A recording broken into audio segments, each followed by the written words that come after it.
প্রিয় দেশবাসী, আমরা সবাই জানি ছাত্র নাগরিকদের অংশগ্রহণে যে আমাদের সফল গণঅভ্যুত্থানটি হয়েছে সেটির পরপরই বাংলাদেশ পুলিশ সদস্যরা তাদের কর্মস্থল থেকে নিজেদেরকে প্রত্যাহার করে নিয়েছে। আজকে কিছুক্ষণ আগে আমি দেখতে পেলাম যে তারা 11টি দফা দাবি দিয়েছে, অর্থাৎ তারা যদি কর্মস্থলে ফিরতে চায় তাহলে 11টি দফা দাবি পূরণ করতে হবে। আমি প্রথম দফা দাবিটি আপনাদেরকে পড়ে শোনাচ্ছি। তারা বলতে চেয়েছেন যে পুলিশকে সংস্কার করে দলীয় প্রভাব মুক্ত জনগণের কল্যাণে নিয়োজিত করতে হবে। দেখুন, খুব আমরা যেই পুলিশকে আমরা দেখতে চাই দলীয় প্রভাব মুক্ত থেকে কাজ করার জন্য পুলিশকে সংস্কার করতে হবে, এটি তাদের প্রথম দফায় এই দাবিটি রেখেছে। এবং এই দাবির সংস্কারের যে জায়গাটি, এটি সম্পূরক একটি জায়গা তারা যুক্ত করেছে। সেটি বলেছে, আমরা যে রঙের ইউনিফর্ম পরিধান করে কলঙ্কিত হলাম সেই পোশাকের রং পরিবর্তন করে কনস্টেবল থেকে আইজি পর্যন্ত একই ড্রেস কোড নিশ্চিত করতে হবে। এটি ছিল তাদের প্রথম দফার ক নাম্বার দাবি। খ নাম্বার দাবিতে তারা বলেছে, আমাদের সকল পুলিশ সদস্য ও তাদের পরিবারের নিরাপত্তা নিশ্চিত করতে হবে এবং এর সাথে সাথে যে সকল সিনিয়র অফিসাররা ক্ষমতার লোভী দালাল পুলিশ অফিসারদের কারণে আমাদের শত শত পুলিশ সদস্য ও সাধারণ ছাত্র জনতা মৃত্যুবরণ করেছে তাদেরকে গ্রেফতার করে অনীতি বিলম্বে বাংলাদেশের প্রচলিত আইনে বিচার করতে হবে এবং তাদের অবৈধ সম্পদ বাজেয়াপ্ত করতে হবে। এটি অত্যন্ত গুরুত্বপূর্ণ একটি দাবি। দেখুন এখানে কি বলেছে, এখানে তারা স্বীকার করে নিয়েছে, এখানে অর্থাৎ বাংলাদেশ পুলিশে অবৈধ ক্ষমতালোভী ব্যক্তি স্বার্থ হাসিলের জন্য অন্যান্য পুলিশ সদস্যকে তারা ব্যবহার করেছে এবং পুলিশ সদস্যরাই এখন দাবি করেছে যেসব পুলিশ সদস্য তাদেরকে ব্যবহার করে ক্ষমতার লোভে তাদেরকে ব্যবহার করেছে তাদেরকে বিচার করতে হবে এবং যেই ছাত্রদেরকে নির্যাতন করেছে যেসব পুলিশ সদস্যরা তাদের প্রমোশনের জন্য অথবা দলীয় লেজুর বৃত্তি মেনটেন করার জন্য তাদের কিন্তু তারা বিচার চেয়েছে।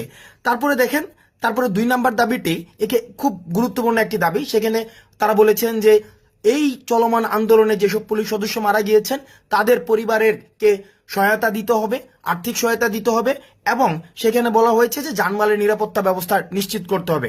এবং খ নাম্বার যে দাবিটি, খ নাম্বার দাবিটি আমি ব্যক্তিগতভাবে মনে করি খুবই প্রাসঙ্গিক। 2 এর খতে সেখানে বলেছেন যে আন্তর্জাতিক শ্রম আইন অনুযায়ী সেখানে 8 ঘন্টা কর্মঘণ্টা নিশ্চিত করতে হবে। আপনারা সবাই জানেন বাংলাদেশ পুলিশের যেই কর্মঘণ্টা সেখানে নির্দিষ্ট কোনো কর্মঘণ্টা নেই। সেখানে হচ্ছে অর্থাৎ একটা পুলিশ 24/7 ডিউটি করতে হয়। আমরা জানি একটা মানুষের পক্ষে 24 ঘন্টা ডিউটি করা সেটা কখনোই সম্ভব না। আমরা যে এই কিছুদিন অর্থাৎ আমাদেরকে থানা হেফাজতে আমাদেরকে দৌড়াদৌড়ি করতে হয়েছে, সেখানে আমরা দেখেছি একটা পুলিশ কতটা অমানবিক জীবনযাপন করে, একটা পুলিশের জীবন।